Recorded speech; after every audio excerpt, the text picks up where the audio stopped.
Hey there, welcome to episode 29 of This Might Not Work Out podcast. And today we're talking about let it go, let it go.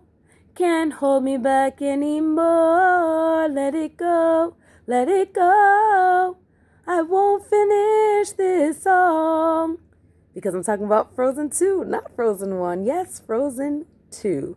We just saw it today, and I wanted to do a quick little review about it. I'm sorry that the lighting is going in and out, but I wanted to talk about it. So now we have Anna and Elsa and more of the self-discovery, but also some explanations that are warranted and quite needed. So I don't know if we were the only ones that felt this way, but my husband and I were adamant about the first movie, and we have other friends that felt the same way about this too, that basically the first Frozen had the worst parents, except with the exception of the brave mom. Like, I don't know what was her deal because she didn't discipline her children, but the parents were just whack. We were like, why would any parents have a child that has, these needs or is exceptional, whatever, and just like isolate them from the other child? Like, that makes no sense. And then they go out on this trip and then they die. Like, what kind of parenting is that? And basically, to us, Frozen was like an example of the worst parenting. It was just straight up bad parenting, point blank, period, the end, before you could get into any other parts.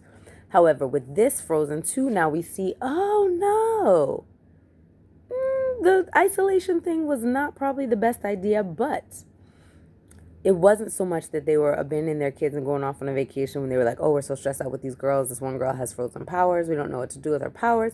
But they were actually really trying to find the source of Elsa's power. And so with that, okay, parents, I can kind of give you more. Plus, like in Frozen, the first one, there was just so much question around what in the world the parents were doing and how they were quasi not really raising these girls. It was just a mess. So I like the fact that the second one full on addresses the parenting and just the history of the parents, the situation with the parents.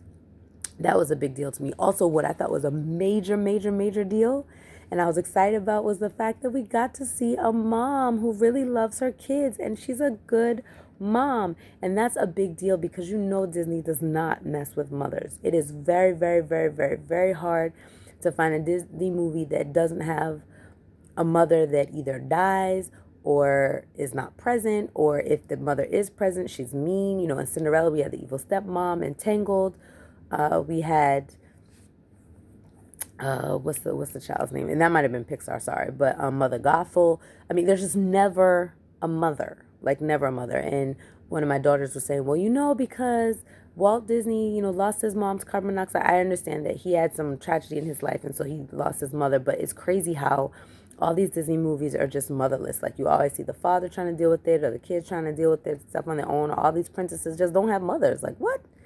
So I loved seeing like a mother, and not only a mother, but a mother who loved her kids, a mother who sang to them and everything like that. But then again, the mother's coming up short. Like, she couldn't just say, hey, I'm from the forest people and your father's not, and we love each other. And I kind of think that some of my upbringing might have to deal with your powers. But I'm not going to tell you that just yet. Just sleep and we're working on it. Like, I don't know. I mean, maybe that was too much to tell her kid. I don't know.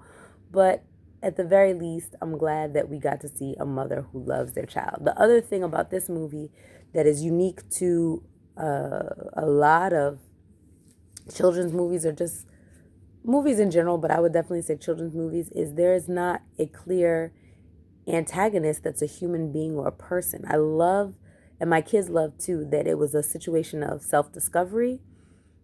And we're on the ride for the discovery because we think it's a thing. And we find out that the character who's on this discovery has to discover herself. And especially now, I'm having all these feelings of craziness personally.